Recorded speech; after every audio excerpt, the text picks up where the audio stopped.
So this is the 3D scan that Murray and Biko took when they went back to that hillside. Here we go.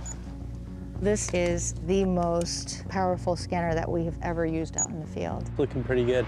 He's pretty sure it was a Bigfoot, but we can't, jump to conclusions. So I've set up a call with Dr. Emily Splichal.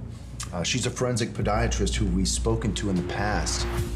During the Northern California expedition, Dr. Splichal examined a potential juvenile print found near the possible Bigfoot nests the team discovered. The fact that they're very well defined makes me think that there's more of an effortlessness in the movement, and that's something that could suggest that it was a younger animal that made that imprint. Fascinating. I was only able to send her 3D scans, but just by looking at this thing, she'll be able to tell if it could have possibly come from an upright walking creature. Hey, Dr. Emily, how are you? I'm doing amazing. Were you able to get those files I sent you? I did. I'll pull them up right now. When I looked at the 3D scan, there is a lot that you can tell just from an imprint.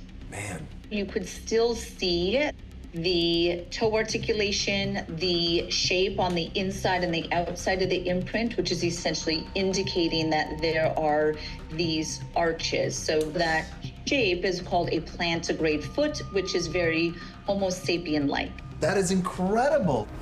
Dr. Emily, could you sort of explain to me the relationship between that arch and the physiology of whatever made that footprint?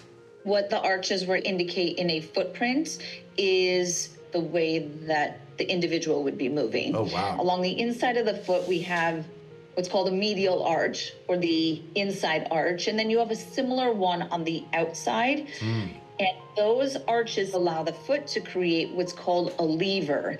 And a lever position of the foot, if you imagine doing like a calf raise and you lift your heels up, that's one of the most important changes of a human gait pattern, is that we have forward propulsion through this lever.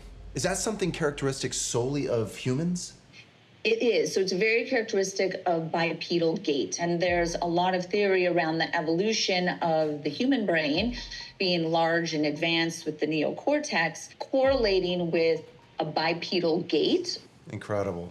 I had no idea there was a correlation between bipedal movement and the highly evolved brains that we have as humans. But if you think about it, it makes perfect sense. I've always believed Bigfoot to be more intelligent than the other primates, and its ability to walk upright may just be the reason why. It's funny that you talk about movement because we actually captured something moving through our base camp on our lidar array. What's that? Something's coming. Something's moving towards Something's us. coming. Zoom in. Do you see it? It just ran away. Just by looking at this movement, is there any way we can make a correlation between what left those footprints and what this thing is? Yep, I definitely see some movement on that upper left. And if you don't mind playing that back again. Sure. Okay, yeah. Oh my God.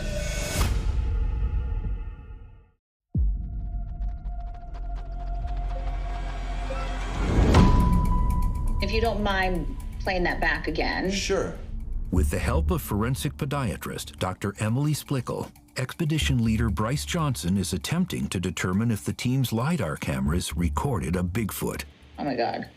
Although it was a little bit hard to discern, I'm seeing what looks like arm swinging. That drives the pelvis to rotate in a certain way. Very unique to bipedal upright standing movement. Wow. So do you think that those footprints that we sent you could correlate to whatever creature seems to be walking through this base camp here? So upright stance, walking on 2 feet, arm swing correlates with a foot that can support that structure and that movement. So seeing the consistency between what was sent to me on the 3D scan and the movement that we're observing, I would believe them to be a similar being that made them. Wow, it's incredible.